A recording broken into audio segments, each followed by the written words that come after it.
لله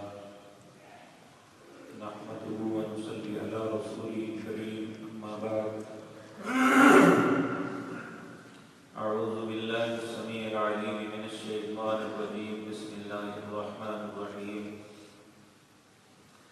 ما جعل الله لرجل من قلبين في جوفه وما جعل أزواجكم اللائي تظاهرون منهن أمهاتكم وما جعل أدعياءكم أبناءكم ذلكم قولكم بأفواهكم والله يقول الحق وهو يهدي السبيل ادعوهم لآبائهم هو أقسط عند الله فإن لم تعلموا آباءهم فإخوانكم في الدين ومواليكم وليس عليكم جناح فيما أخطأتم به ولكن ما تعمدت قلوبكم وكان الله غفورا رحيما.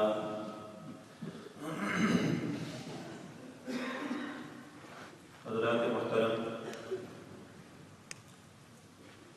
دنیا کے اندر ہمیشہ یہ بات رہی ہے کہ انسان اولاد کے ساتھ ہی اپنے آپ کو محفوظ تصور کرتا ہے، اور اگر خدا نخواستہ کسی کی اولاد نہیں ہوتی تو پھر وہ اپنے دل کی تسلی کے لیے کسی دوسرے کا بچہ اڈاپٹ کرتا ہے. اور بعض اوقات ایسا ہوتا ہے کہ کوئی شخص، کوئی بچہ ایسا اچھا لگتا ہے اولاد کے ہوتے ہوئے بھی انسان اسے اپنا بیٹا بناتا ہے یا کسی کو بیٹی بنا لیتا ہے. اسی طرح معاشروں کے اندر یہ بھی ہوتا ہے کہ جو حقیقی بہن یا حقیقی ماں نہیں، اسے انسان ماں یا بہن کہہ کے اپنی بہن یا ماں تصور کرتا ہے. یاد رکھیں، ماں وہی جس نے جنا ہے، یا ساس کو ماں کہا گیا، لیکن حقیقتاً حقیقی ماں وہی ہے جس نے جنا ہے. حقیقی باپ وہی ہے جس کی پشت سے پیدا ہوا. اسی طرح اولاد بھی وہی ہے جو اس کی پشت سے آئی. اگر کوئی انسان منہ بولا بیٹا، بھائی، بہن، ماں بنا لیتا ہے تو وہ ہو نہیں جاتے. تو اللہ نبی کریم صلی اللہ علیہ وسلم نے بھی زید بن حارثہ کو چونکہ اپنا بیٹا بنایا تھا، اور اسی لیے جس طرح میں نے کل عرض کیا ان کے لیے مسائل کھڑے ہو گئے کہ اب کیا کریں. تو اللہ رب العزت نے یہ آیتیں اتار کے اس معاملے کو قیامت تک کے لیے کلیئر کر دیا. آج بھی یہ غلطی اسی طرح دہرائی جا رہی ہے جس طرح قبل از اسلام کی. بہت سے لوگ اپنے بہن بھائیوں کی اولادیں پالتی ہیں اور اپنا نام لکھواتی ہیں، نہ بچوں کو پتا ہوتا ہے کہ یہ ہمارا حقیقی باپ نہیں ہے اور نہ وہ بتانے کی کوشش کرتے ہیں، حالانکہ اللہ کی نظر میں یہ جرم ہے. اللہ رب العزت فرماتے ہیں ما جعل اللہ لرجل من قلبین فی جوفہ، اللہ نے کسی سینے کے اندر دو دل نہیں بنائے، ہر کے لیے ایک ہی دل ہے. وما جعل ازواجکم اللائی تظاہرون منہن امہاتکم، جو لوگ بے وقوفی میں اپنی بیوی کو ماں کہہ لیتے ہیں وہ ماں بن نہیں جاتی. اس کے لیے ایک الگ سزا ہے جو وہ بھگت کے انسان دوبارہ اسے بیوی بنا سکتا ہے. تو یہ بیوی کو ماں کہہ لینا یا کسی اور عورت کو ماں سمجھ کے اسے اپنا محرم تصور کر لینا یہ بالکل غلط ہے. اسی طرح کسی کو بہن سمجھ کے اپنی حقیقی بہن کی طرح اس کے ہاں آنا جانا، اس کے پاس بیٹھنا، باتیں کرنی، یہ شرعاً ناجائز ہے. اللہ رب العزت فرماتے ہیں ما جعل اللہ لرجل من قلبین فی جوفہ، اللہ نے جس طرح کسی کے سینے میں دو دل نہیں بنائے. وما جعل ازواجکم اللائي تظاہرون منہن امہاتکم، جن عورتوں کو تم ماں کہہ لیتے ہو ماں ہو نہیں جاتی. وما جعل ادعیاکم ابناکم، جن کو تم بیٹے بنا لیتے ہو وہ تمہارے بیٹے ہو نہیں جاتے. ذالکم قولکم بافواہکم، یہ تمہارے منہ کی باتیں ہیں جو کرتے ہو. واللہ یقول الحق، اور اللہ حق بات کہتے ہیں. وہو یہدی السبیل، اور وہی سیدھا رستہ ہے، وہی ہدایت والا رستہ ہے. وہ کیا ہے؟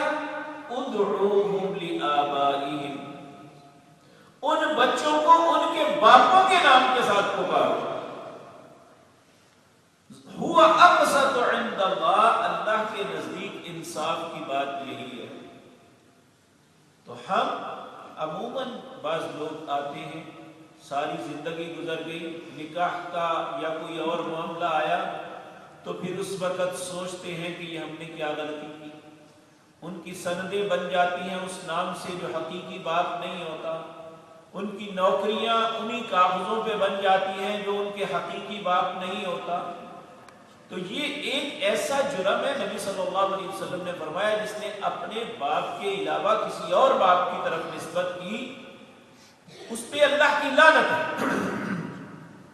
اور جب تک وہ اپنے حقیقی باپ کی طرف اپنی نسبت نہیں کرتا، اللہ کی لعنت کا مستحق ٹھہرتا ہے. تو یہ ایک ایسا جرم ہے کہ ہمارے معاشرے میں عام ہو رہا ہے. ہمیں ان باتوں پہ توجہ دینی چاہیے. اسلام صرف 5 نمازوں کا نام نہیں ہے، روزے رکھ لینے کا، یہ اسلام کے بنیادی اصول تو ہیں، لیکن اسلام انسان کی پوری زندگی کے اندر جتنے بھی معاملات ہیں اس میں اس کی رہنمائی کرتا ہے. اور ہمیں اسلام میں پورے داخل ہو کے جس طریقے سے اسلام ہمیں زندگی گزارنے کا حکم دیتا ہے اسی طرح ہمیں گزارنی چاہیے. تو اللہ رب العزت فرماتے ہیں ادعوہم لآبائہم هو اقسط عند اللہ، ان کو ان کے باپوں کے نام کے ساتھ پکارو، اللہ کے نزدیک یہ انصاف کی بات ہے. اب یہاں سوال یہ پیدا ہوتا ہے کہ بعض لوگ نامعلوم بچے لے لیتے ہیں، اب وہاں کیا کرے؟ اللہ فرماتے ہیں فَإِن لَمْ تَعْلَمُوا آبَاءَهُمْ، اگر تمہیں ان کے باپوں کا علم نہیں بھی ہے تو فَإِخْوَانُكُمْ فِي الدِّينِ، وہ دین میں تمہارے بھائی ہیں، پھر بھی بیٹے نہیں بنیں گے، تمہارا نام پھر بھی نہیں لکھا جائے. فَإِخْوَانُكُمْ فِي الدِّينِ وَمَوَالِيكُمْ، یا تمہارے ساتھی ہیں. وَلَيْسَ عَلَيْكُمْ جُنَاحٌ فِي مَا أَخْطَأْتُمْ بِهِ، اس پہ کوئی گناہ نہیں جس نے غلطی میں ایسا کر لیا. یعنی جب تک نہیں پتا تھا تب تک اس نے کوئی ایسی غلطی کر لی تو اس پہ کوئی گناہ نہیں ہے. وَلَكِنْ مَا تَعَمَّدَتْ قُلُوبُكُمْ، جو جان بوجھ کے کرتے ہیں اللہ ان کے دلوں کو جانتا ہے. اور یہ ایک عظیم جرم اور گناہ ہے جس کا ارتکاب انسان کرتا ہے اور سمجھتا ہے میں کچھ نہیں کر رہا. اور حقیقت بات یہ ہے کہ ہماری زندگی میں کچھ ایسی چیزیں ہیں جو شریعت میں اللہ کی نظر میں گناہ نہیں ہے، ہم نے اپنے آپ ہی جرم بنائے ہوئے ہیں. اور بعض بہت بڑے بڑے جرم ہیں، ہم انہیں گناہ ہی نہیں سمجھتے. تو ہمارے لیے یہ باتیں سمجھنے کی ہیں. اللہ رب العزت ہمیں اس معاملے میں سمجھ عطا فرمائے. اگر ہمارے خاندان کے اندر، اگر ہمارے دوست احباب کے اندر یا ہمارے معاشرے کے اندر ہمیں علم ہو جائے تو ہمیں اس شخص تک یہ بات پہنچانی چاہیے کہ آپ نے یہ جو معاملہ کیا ہے وہ اللہ کے حکم کے صریحاً خلاف ہے. کیونکہ لوگ پہلے دن ہی بچہ لیتے ہیں اور اس کو اپنا نام لکھواتے ہیں. جب وہ درج کروانا ہوتا ہے تو وہ ساری زندگی وہ بچہ یہی سمجھتا ہے یہ میری ماں ہے اور یہ میرا باپ ہے، حالانکہ نہ وہ ماں ہوتی ہے نہ باپ ہوتا ہے. تو اللہ رب العزت فرماتے ہیں وَلَكِنْ مَا تَعَمَّدَتْ قُلُوبُكُمْ، لیکن جو جان بوجھ کے کرتا ہے اللہ اس کے دل کو جانتا ہے. وَكَانَ اللَّهُ غَفُورًا رَحِيمًا، اور بے شک اللہ بخشنے والے مہربان ہیں.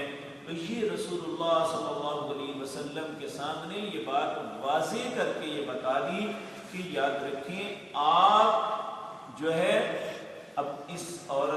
زینب بنت جہش سے شادی کر سکتے ہیں، زید بن حارثہ آپ کا حقیقی بیٹا نہیں ہے، چونکہ یہ آپ کا متبنہ منہ بولا بیٹا ہے، اور منہ بولا بیٹا حقیقی نہیں ہوتا، نہ اس کے رشتے میں آنے والی عورت اس کے لیے محرم ہوتی ہے۔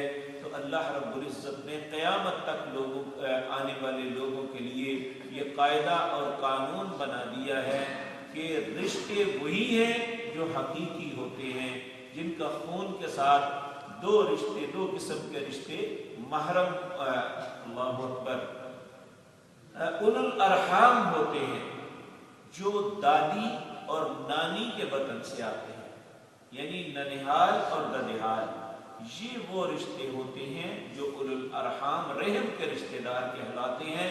اس کے علاوہ کوئی رشتہ کچھ نہیں ہوتا۔ دوستیاں یہ ہونی چاہیے، ایک دوسرے سے محبت ہونی چاہیے، لیکن جو تعلق، جو معاملہ رحم کے رشتوں میں آپس میں ہوتا ہے دوسروں کے ساتھ نہیں ہو سکتا۔ اللہ سے دعا ہے اللہ ان معاملات میں ہمیں اللہ کے حکموں کی تعمیل کی توفیق عطا فرمائے۔